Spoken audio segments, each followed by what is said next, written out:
السلام علیکم، بول نیوز ہیڈ کوارٹرز میں آپ کو خوش آمدید کہیں گے۔ میں ہوں آپ کے ساتھ سہرش زہیب۔ میں ہوں محمد کامران۔ میں ہوں مہوش نثار۔ ہیڈ لائنز آپ نے ملاحظہ کی، بلیٹن میں بات ہوگی۔ مہنگائی کا طوفان کیوں؟ حالات مزید مشکل ہوں گے۔ نیا خطاب پرانا راگ۔ مفتاح کی مشکل۔ مزید کتنی مہنگائی؟ اور الیکشن کمیشن کا امتحان۔ لیکن سب سے پہلے آپ کو بتائیں کہ عمران خان کہتے ہیں مہنگائی نے تباہی مچا رکھی ہے، امپورٹڈ حکومت کی وجہ سے ملک سری لنکا بننے جا رہا ہے۔ انہوں نے مہنگائی پر شور مچایا، بیرونی سازش کا حصہ بن کر حکومت حاصل کی اور اپنے کیسز ختم کرنے میں لگ گئے، کیونکہ یہ لوگ مہنگائی ختم کرنے نہیں، چوری کا پیسہ بچانے ہی آئے تھے۔ ویڈیو خطاب میں عمران خان نے کہا کہ اس امپورٹڈ حکومت کی پالیسیز کی وجہ سے مہنگائی نے عوام کی کمر توڑ دی ہے۔ ڈالر سے آلو، پیاز، چکن اور سبزی تک سب کچھ مہنگا ہو گیا ہے، عوام کا جینا مشکل ترین ہوتا جا رہا ہے اور حکومت خود کو چوری کے لائسنس دینے میں لگی ہے۔ اور جو عوام نکلی ہے وہ صرف مہنگائی کے لیے نہیں نکلی، وہ یہ جو امپورٹڈ حکومت آئی ہے، جو ایک فورن ایجنڈا لے کے آئی ہے اور جو اپنی چوری بچانے کے لیے آئی ہے، اس لیے بھی نکلی۔ یہ جو امینڈمنٹس پاس کیے ہیں، اس ملک کا 1100 ارب روپیہ چوری کا جو آنا تھا واپس، وہ اب یہ ساروں کے یہ پھر کھا جائیں گے جس طرح NR01 میں کھایا تھا۔ یہ جو پیسہ ہے یہ ان کو باہر بھیجنا پڑتا ہے، کیونکہ پاکستان میں رکھیں گے تو یہ نظر آ جائے گا۔ لہٰذا چوری کرنا پہلا نقصان، چوری کر کے ڈالر حوالہ ہنڈی سے ڈالر لے کے پیسہ باہر بھیجنا، یہ دوسرا نقصان۔ اس کا ایفیکٹ پڑتا ہے ہماری کرنسی کے اوپر، ہمارے ڈالر ریزروز پہ۔ اب انہوں نے آ کے واپس ایک سازش کے تحت اب واضح ہو جائے کہ ان کا واپس آنا کوئی اس ملک کے اندر مہنگائی کا کم کرنا نہیں تھا۔ مہنگائی مارچ جو ہو رہے تھے، 3 دھرنے دیے انہوں نے کہ جی بڑی مہنگائی ہو گئی، بڑی فکر تھی ان کو۔ تو مہنگائی کا ان کا اگر تھوڑا سا بھی ان کو تکلیف ہوتی لوگوں کی مہنگائی کی، تو یہ آ کے سارے مہنگائی کے ریکارڈ، پاکستان کی تاریخ میں کبھی ایسی مہنگائی نہیں ہوئی جو انہوں نے آ کے کی ہے۔ جو سارا اس وقت اب نظر آ رہا ہے کہ پاکستان کو یہ اگر یہ زیادہ دے رہے تھے تو سری لنکا کی طرف پاکستان جا رہا ہے۔ سری لنکا کے اندر آج تیل ہی نہیں ہے، ان کی گاڑیاں کھڑی ہوئی ہیں۔ آج ہمارے بھی ڈالرز جس طرح روپیہ گر رہا ہے، آج مارکیٹ میں ڈالر نہیں مل رہا ہے۔ تو یہ تو اگر زیادہ دے رہے، ان کی اہلیت ایسی ہے کہ یہ تو تباہی کی طرف جا رہے ہیں۔ نہ ان کا مسئلہ تھا مہنگائی کا، ان کا صرف ایک مسئلہ تھا، اور وہ کس طرح پہلے چوری کر کے ملک کو نقصان پہنچاؤ، اور دوسرا چوری کو بچاؤ کیسے۔ تاریخ جو ہے نا وہ کبھی معاف کسی کو نہیں کرتی۔ جو بھی تاریخ میں جن لوگوں نے ان لوگوں کو ہمارے اوپر مسلط کیا، تاریخ ان کو معاف نہیں کرے گی۔ جن لوگوں نے اندرونی یا بیرونی سازش کا حصہ بنے، بیرونی تو پتہ ہے ان کو، تو پاکستان کا صرف ٹیشو پیپر کی طرح وہ استعمال کیا پاکستان کو۔ معاشی حالات مشکل ہیں اور مزید مشکل ہونے جا رہے ہیں۔ وزیر خارجہ بلاول بھٹو زرداری نے خطرے کی گھنٹی بجا دی۔ لاڑکانہ میں خطاب کے دوران بولے 4 سال میں عالمی سطح پر پاکستان کو بہت نقصان پہنچایا گیا۔ عمران خان نے معاشی ڈیل کی خلاف ورزی کرتے ہوئے سبسڈی کے نام پر گیم کھیلا۔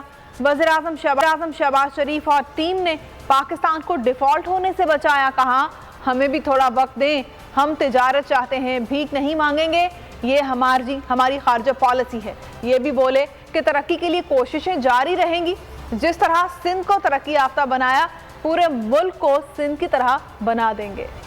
اس شخص نے جو نقصان اس ملک کو، ہمارا معیشت کو، ہمارا معاشرے کو اقتدار کے 4 سالوں میں پہنچایا، وہ سو تو پہنچایا ہے۔ پھر خان صاحب نے اپنا ہی معاشی ڈیل کا خلاف ورزی کرتے ہوئے ایک ایسا انفنڈڈ سبسڈی کے نام پہ گیم کھیلا، اتنا معاشی نقصان اٹھایا کہ ہم بینکرپٹ ہونے کے خطرے میں تھے، ڈیفالٹ ہونے کے خطرے میں تھے۔ وزیر اعظم صاحب اور اس کا معاشی ٹیم نے پاکستان کو ڈیفالٹ ہونے سے بچایا۔ ہم تجارت چاہتے ہیں، ہم بھیک نہیں مانگیں گے۔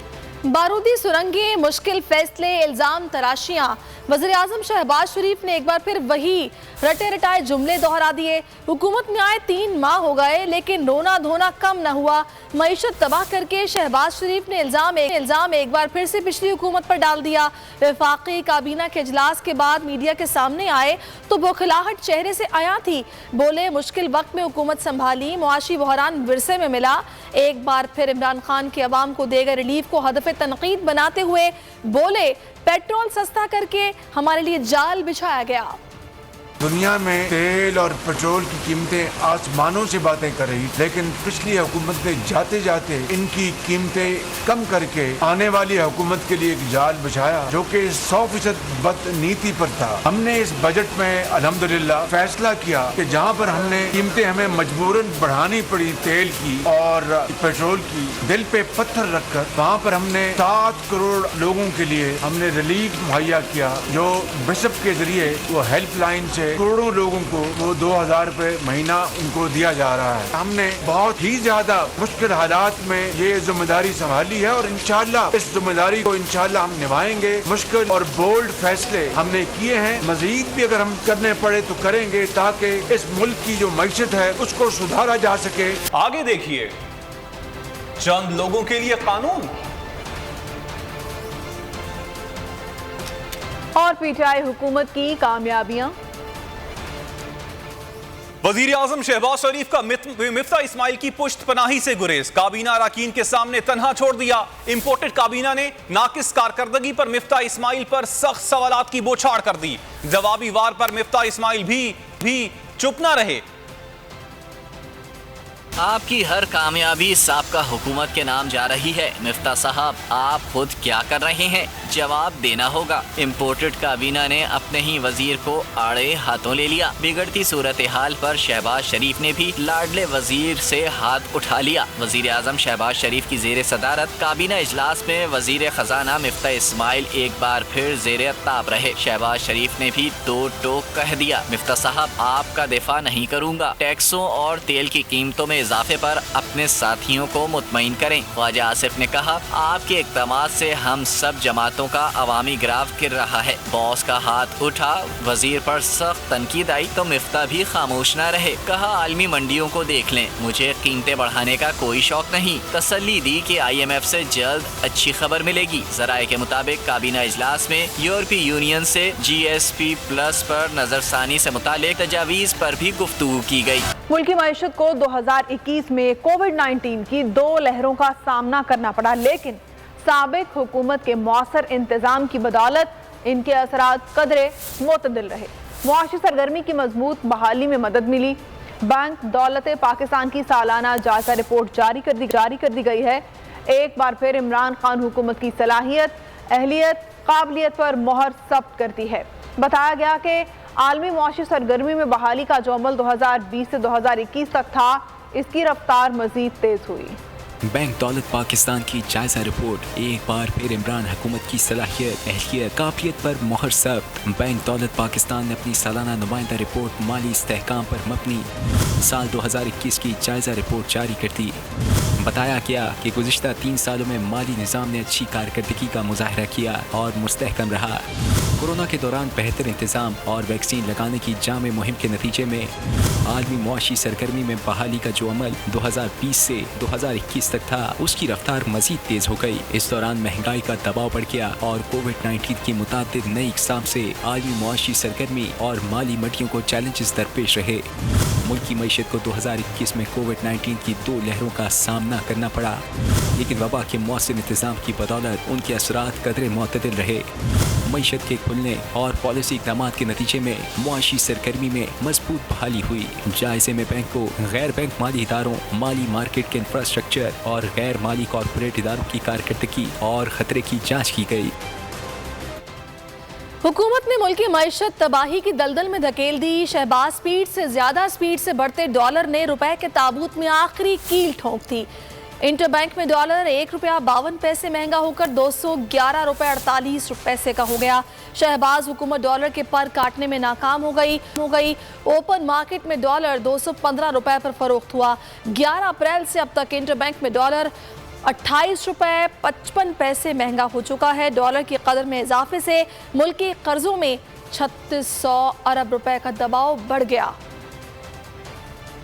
स्टेट बैंक ने ज़र्रे मुबादला के सरकारी ज़खायर खत्म होने की तरदीद कर दी। मरकजी बैंक के मुताबिक 8.9 अरब डॉलर्स के सरकारी ज़खायर मुकम्मल तौर पर काबिल इस्तेमाल हैं। सोने के ज़खायर इसके अलावा हैं। दरामदी अदायगियाँ रोकने की इत्तलात गलत हैं। कमर्शियल बैंक्स के पास अदायगियों के लिए खातिर खा ज़खायर मौजूद हैं। रवा माह 4.7 अरब डॉलर्स की दरामदी अदायगियाँ की गईं।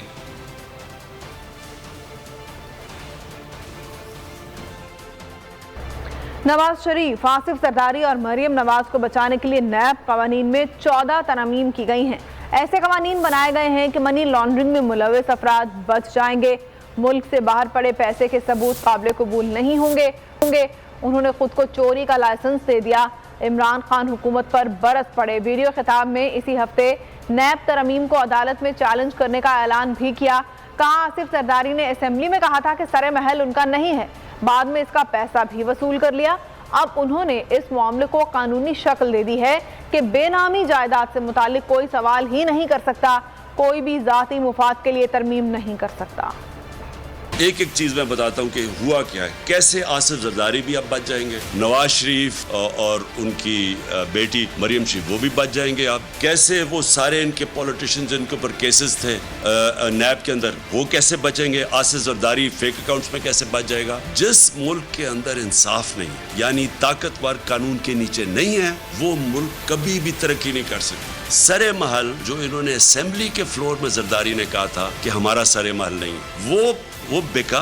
वो पाकिस्तान को पैसा आना था, पाकिस्तान की अवाम को, वो एनआरओ के अंदर वो भी पैसा इन्होंने रख लिया और वो हजम हो। जो इन्होंने नैब के अंदर अमेंडमेंट्स किए हैं, हमने फैसला किया है इसी हफ्ते सुप्रीम कोर्ट में इसको चैलेंज करने कि अगर इस मुल्क ने तरक्की करना है, इस मुल्क में कानून की हुक्मरानी आएगी। कानून की हुक्मरानी और इंसाफ का क्या मतलब? इंसाफ का मतलब है कि सब इंसान कानून के सामने एक बराबर, यानी कोई इंसान कानून के ऊपर नहीं है। कानून निचले गरीब कमजोरों के लिए हो, लेकिन ताकतवर के लिए अगर वो कानून से ऊपर हो तो वो मुल्क तबाह हो जाते हैं, बनाना रिपब्लिक्स बन जाते हैं। अब ये जो हुआ है असेंबली के अंदर, ये एक इसको किस तरह आपको बताऊं कि ये एक मुल्क से का मजाक उड़ाया गया कि फेक अकाउंट के अंदर अगर कोई पैसा आ भी जाता है तो अगर उसमें अरबों रुपया भी आ गया, सिर्फ जो आखिरी वक्त फेक अकाउंट में पैसा होगा उसके ऊपर बातचीत होगी। अब इधर फेक अकाउंट्स में जो पैसा आएगा वो नैब को साबित करना पड़ेगा कि ये पैसा जायज आया या ना जायज आया। इनको नहीं अब साबित करना पड़ेगा कि ये अरबों रुपए फेक अकाउंट चीनी वाले आए किधर से, इनको नहीं, नैब को दूसरे उनको साबित करना पड़ेगा कि जो 4 महंगे तरीन लंदन की अपार्टमेंट्स हैं मेफेयर में, इनकी जो 2 कंपनीज के नाम थी, उनके जो असल मालिका थी वो मरियम नवाज है। इसका मतलब कि नवाज शरीफ और उनकी बेटी वो अब साफ पाक होकर निकल जाएंगी इस नई अमेंडमेंट। उनको अब किसी चीज की जरूरत नहीं पड़ेगी। वो जो भी अब पैसे बनाए वो अपने बच्चों के नाम करे, रिश्तेदारों के नाम करे, वो अब जवाबदेह नहीं है। आपको पता है हर जगह इन्होंने हर मौके पे इन्होंने मुझे ब्लैकमेल किया कि इनको एनआरओ दिए। ऊपर से कहते थे कि हम कोई एनआरओ नहीं मांग रहे। अब जो इनको ये सारी जो एनआरओ मिल गया, एनआरओ 2, ये एनआरओ 2 सिर्फ अब इनकी चोरी खत्म नहीं होगी, यानी इनकी सारा अब जनरल मुशर्रफ ने उसका एनआरओ दिया पहले और नवाज शरीफ को बाहर जाने दिया। उसके बाद दूसरा एनआरओ मिला आसिफ जरदारी को, और ये याद करा दूं कि तब भी अमेरिका का हाथ था। ये जो अमेंडमेंट्स पास किए हैं, इस मुल्क का 1100 अरब रुपया चोरी का जो आना था वापस, वो अब ये सारों के ये फिर खा जाएंगे जिस तरह एनआरओ 1 में खाया था। अफसोस की बात है कि बजट पाकिस्तान में नहीं बनता, IMF से डिक्टेशन लेना पड़ती है। पीपल्स पार्टी के सेनेटर रजा रबानी बजट की मामलात पर अपनी ही हुकूमत पर चढ़ दौड़े। सेनेट में इजहार ख्याल के दौरान बोले, पाकिस्तान की माली और मुआशी खुदमुख्तारी बैनुल-अक़वामी मालियाती साम्राज्य के हाथों बेच दी गई है। बहुत दिनों से बात चल रही है कि IMF बजट रिलीफ से रजामंद नहीं।